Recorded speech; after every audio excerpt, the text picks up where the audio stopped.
गीता के page number 81 पे मैं पहुंच चुका हूं। भगवान श्री कृष्ण और अर्जुन के बीच में संवाद हो रहा है। श्री कृष्ण अर्जुन को समझा रहे हैं कि आत्मा और परमात्मा दोनों दोस्त हैं और दोनों एक दूसरे के बिना नहीं रह सकते।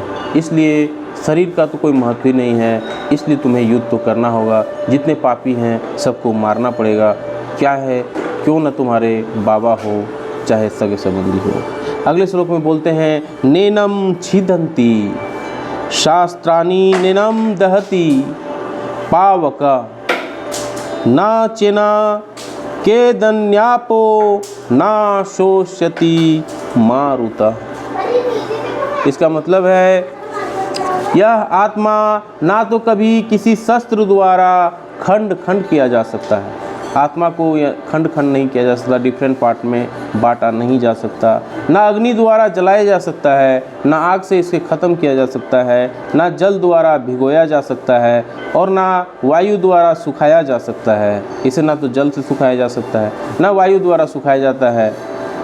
सारे हथियार, तलवार, आग्नेयास्त्र, वर्षा के अस्त्र, चक्रवात आदि आत्मा को मारने में असमर्थ है। आत्मा कभी मर ही नहीं सकता है। ऐसा प्रतीत होता है आधुनिक आग्नेयास्त्रों के अतिरिक्त मिट्टी, जल, वायु, आकाश आदि के अनेक प्रकार के हथियार होते थे।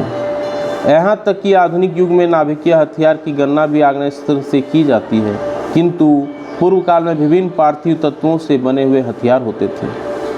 आग्नेयास्त्र का सामना जल के वरुण हथियारों से किया जाता था तथा आधुनिक विज्ञान के लिए अज्ञात है। आधुनिक विज्ञान को चक्रवात हथियारों का पता नहीं है। जो भी हो, आत्मा को ना तो कभी खंड खंड किया जा सकता है, ना किन्हीं वैज्ञानिक हथियारों से उसका संहार किया जा सकता है, चाहे उनकी संख्या कितनी ही क्यों ना हो। मायावादी इस व्याख्या नहीं कर सकते कि जीव किस प्रकार अपने अज्ञान के कारण उत्पन्न हुआ, तत्पश्चात माया की शक्ति से आवृत हो गया। ना ही आदि परमात्माओं के जीवों को विलग कर पाना संभव था। प्रत्युत सारे जीव परमात्मा से विलग हुए अंश हैं, चूँकि वे सनातन अनु आत्मा हैं। तो जितने भी हैं सब सनातन अनु आत्मा हैं।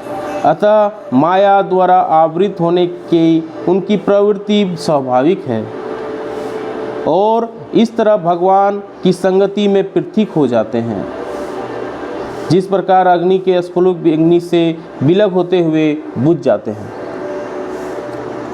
यद्यपि इन दोनों गुण समान है। वराह पुराण में जीवों को परमात्मा के विभिन्न अंश को कहा गया है।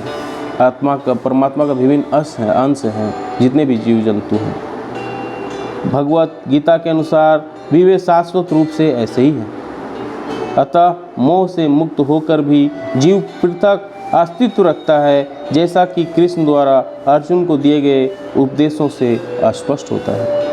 अर्जुन कृष्ण के उपदेश के कारण मुक्त तो हो गया, किंतु कभी भी कृष्ण को एकाकार नहीं हुआ। अच्छधयाति यम दाहो यमा ध शोष्य एव च नित्या सर्वगता अस्तानु चलो यंता सनातना। यह आत्मा अखंडित और अघुलनशील है। अखंडित जिसे कभी बांटा नहीं जा सकता, अघुलनशील जो कहीं से घुल नहीं सकता। ना तो लिक्विड है, ना तो ये अखंडित किया जा सकता है। इसे ना तो जलाया जा सकता है, ना ही सुखाया जा सकता है। इसे जलाया भी नहीं जा सकता और इसे सुखाया भी नहीं जा सकता। यह शाश्वत है, सर्वव्यापी है, अविकारी है। शाश्वत मतलब रियल है, सर्वव्यापी हर जगह है, अविकारी मतलब इसका कोई विकार नहीं है, स्थिर तथा सदैव एक सा रहने वाला है। ये हमेशा एक सा रहता है। अनु आत्मा के इतने सारे गुण यही सिद्ध करते हैं कि आत्मा पूर्णतः आत्मा के अनु अंश है। आत्मा भी आत्मा के अनु अंश है और बिना किसी परिवर्तन के निरंतर उसी तरह बना रहता है। इसका कोई चेंजेज नहीं होता, इसमें कोई बदलाव नहीं होता। इस प्रसंग में अद्वैतवाद को बहिर्भूत करना कठिन है, क्योंकि अनु आत्मा कभी भी परम आत्मा के साथ मिलकर एक नहीं हो सकता। लेकिन ये भी सच है कि आत्मा परमात्मा के साथ मिलकर एक नहीं हो सकता। भौतिक कल्पमस से मुक्त होकर अनु आत्मा भगवान के तेज किरणों से आध्यात्मिक स्फुलिंग बनकर रहना चाह सकता है, किंतु बुद्धिमान जीव तो भगवान की संगति करने के लिए वैकुंठ लोक में प्रवेश करता है। तो आदमी जब मरता है वैकुंठ लोक जाता है, जहाँ भगवान श्री कृष्ण रहते हैं, और बोलते हैं कि वहाँ जो जाते हैं वो तो भक्ति के लिए जाते हैं, परमात्मा से मिलकर परमात्मा में सम्मिलित होने नहीं जाते हैं। सर्वगत शब्द महत्वपूर्ण, क्योंकि इसमें कोई संशय नहीं है। जीव भगवान की समग्र सृष्टि में फैले हुए हैं।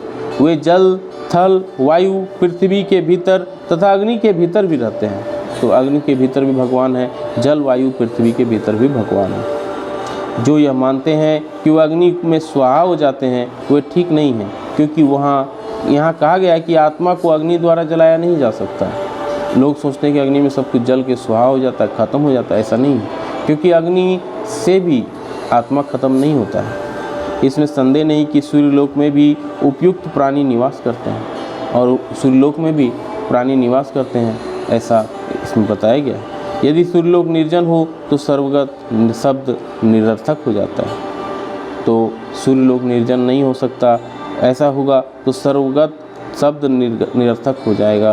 तो यहाँ पे कहने का मतलब है कि भगवान श्री कृष्ण अर्जुन को समझा रहे हैं कि आत्मा तो मरता ही नहीं है, इसे सुखाया नहीं जा सकता, इसे गलाया नहीं जा सकता, इसे कुछ भी करके आप इसको नष्ट नहीं कर सकते। फिर आप क्यों चिंता कर रहे हैं? जो बुरे लोग हैं उसको मारो, उसको ख़त्म करो, आत्मा तो चलता ही रहता है। अगले श्लोक में क्या श्री कृष्ण भगवान अर्जुन को समझाएंगे, ये समझने की कोशिश करेंगे। तब तक के लिए अगर वीडियो अच्छी लगे लाइक एंड शेयर जरूर करें। जय हिंद, वंदे मातरम।